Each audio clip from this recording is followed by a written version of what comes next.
What up? I'm Chepabelka, and this is the Braves TomaBlog.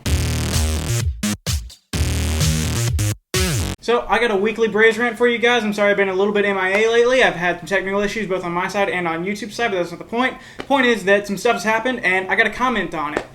For one, Dansby Swanson got sent down. I think that's the most significant thing that's happened in the last week or so. We sent him down, and it sucks when that happens.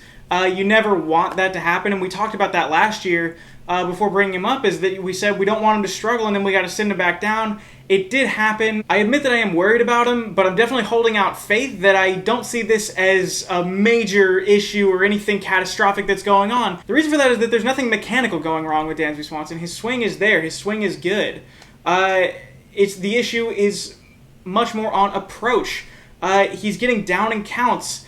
He's hitting it where the pitchers want him to hit it. He's hitting the ball, and he's hitting the ball hard. He's just hitting it where pitchers want him to hit it. They're able to get him out, so he has to refine his approach. This is a little bit of what I talked about in the Ronald Acuna video about guys who just shoot through the minor leagues. You know, he was drafted as a 21-year-old. He was up in the majors by the time he was 22.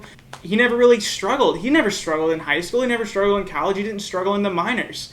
Now he's in the major leagues, and it's hard, and pitchers know how to get him out. He's got to figure out how to deal with struggles for the first time. So this is a mental game for him. The reason that I have faith in him is that this isn't a mechanical issue. His swing is not broken. In fact, his swing is working. It's his approach. He's got to learn to lay off pitches outside the zone. He's got to learn to get ahead in counts. And he's got to learn to hit the ball where the pitcher doesn't want you to hit the ball. Obviously, as people have been saying lately, it wasn't doing him any good to sit on the bench while Johan Camargo was hitting well at shortstop. And I don't know if Camargo is a long-term option. I don't know if Camargo is just on a Jose Constanza type of hot run at the start, but his peripherals look pretty good. He's fielding really well. If he continues to play like this, we might have a Jose Ramirez type of starter on our hands. Some other news down on the farm is that Luis Guijar's up. A little bit earlier than that, Acuna was up. Tookie got pulled up. Ozzy's hitting great. He's just blocked. I'm telling you guys, it's going to get good up in the major leagues really quickly. As I'm shooting this video, there's 2 more days until the trade deadline, and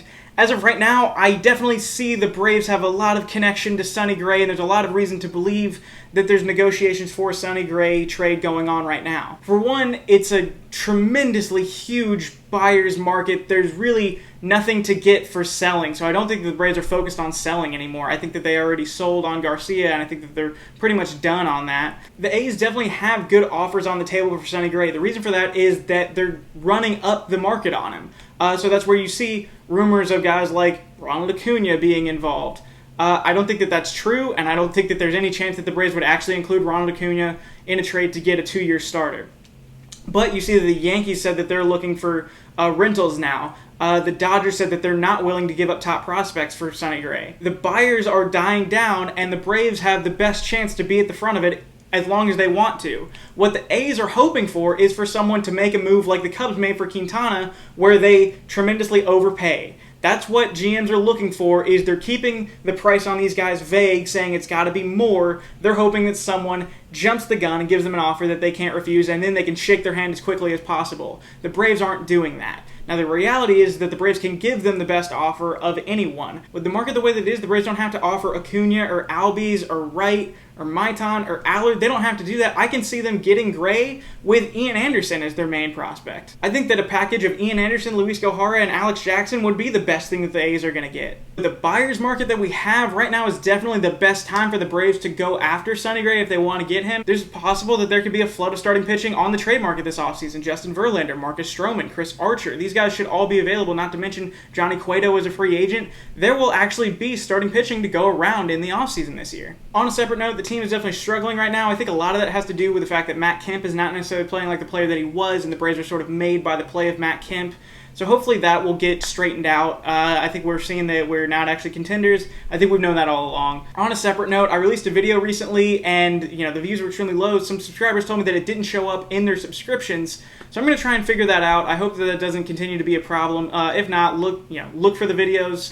Look for me on Facebook. Either way, I really appreciate you guys watching. This is Braves TomaBlog YouTube channel where I talk about the Braves and baseball in general. I really hope you enjoyed, and go Braves.